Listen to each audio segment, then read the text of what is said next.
Hey guys, my name is April. I'm doing a project over social media for my technology and communication class at Dallas Baptist University. I'm going to cover a couple of topics referring to these new social media websites that are occurring that are only relevant for when you're dead. So the first site I'm going to talk about is going to be called Social Dead. It's pretty much a website where you design an account and you suggest admins, people who are your friends on Facebook that you think will outlive you and that you can trust. And pretty much you can set it up so that after you're dead, these people can pass on messages for you. The coolest thing about the Social Dead website is also its creepiest. You can set up to send messages up to like 100 years in advance, and it's guaranteed to make it to that person. I don't really know who you would send a message to that you would know would exist in 100 years.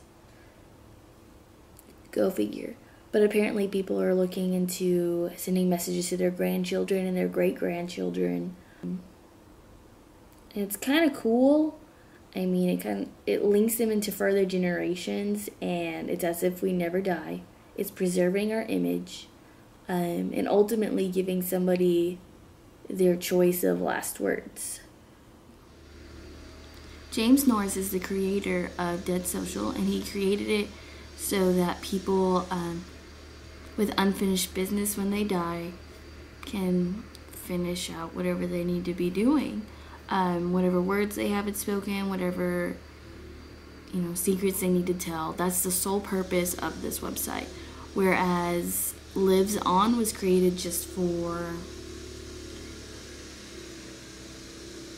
It was created as just a light heart, hey, let's see if we can do this. And now that it's catching on and becoming a more serious project, it's being taken to different lengths and different bounds. It can be used as more than just something you use after you die. The whole program works as if it can start posting things and finding new things that you'd want to read later, and it pretty much becomes a twin of you, and you can utilize that while you're living. Like, people will use it while they're at work, and then they'll come home and they'll have all these different things that Lives On things that they would want to read, want to see, want to know about. So that's pretty interesting. A few weeks ago, a TV show called Black Mirror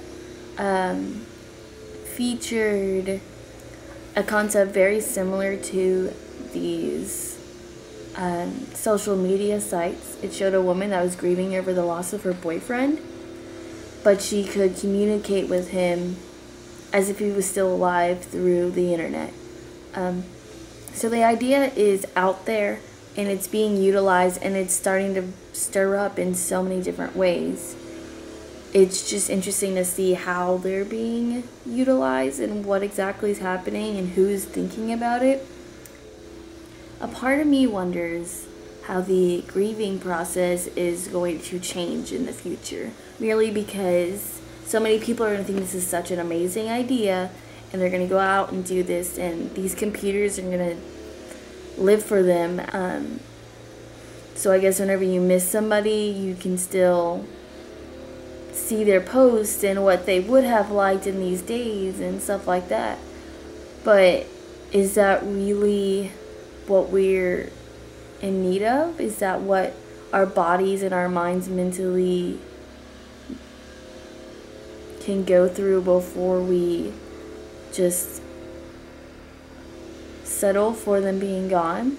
So there's a guy named Drew Matthews who reported to the Huffington Post that he is interested in Lives On, but he's trying it out to see how accurate the posts are, because a lot of times, most days he says he tweets about 10 times a day.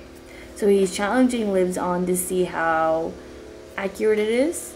He says a lot of his posts are just song lyrics or how he's feeling or random quotes, and he doesn't know how a computer can just mimic that.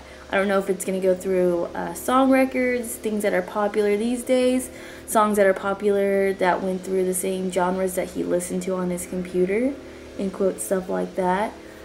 He thinks it's kind of practical. He says, once people get over the death question, there's the fact that this will be very useful for the living. In fact, it needs the living to work. They have to teach it, and in doing so, it becomes an online twin. Named Marilyn Miller, who is a grief counselor, and she said that Lives On and Social Dead and stuff like that will be used as visiting gravesites 2.0. It's the mindset that's put into it. It could be used to, help those who are immobile and can't go visit the graves, those who don't have the time to. Just gives them the opportunity to be able to look at the person and just love them still. So those who are more savvy with technology, they're going to be more open to these ideas, which is it's still weird ideas, but I bet generations to come, as they grow up not knowing anything but social media and the internet and colored cable TV, this is going to be completely normal for them. It's going to be all they know, all that we let them know. The idea of visiting grave sites might actually dwindle with this. So I wonder if that kind of job market's going to drop. Interesting.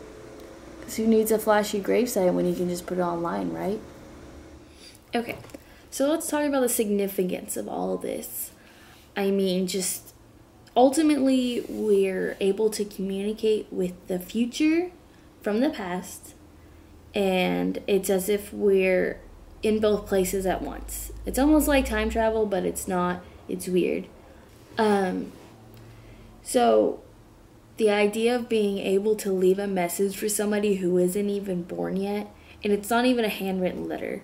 It's you speaking.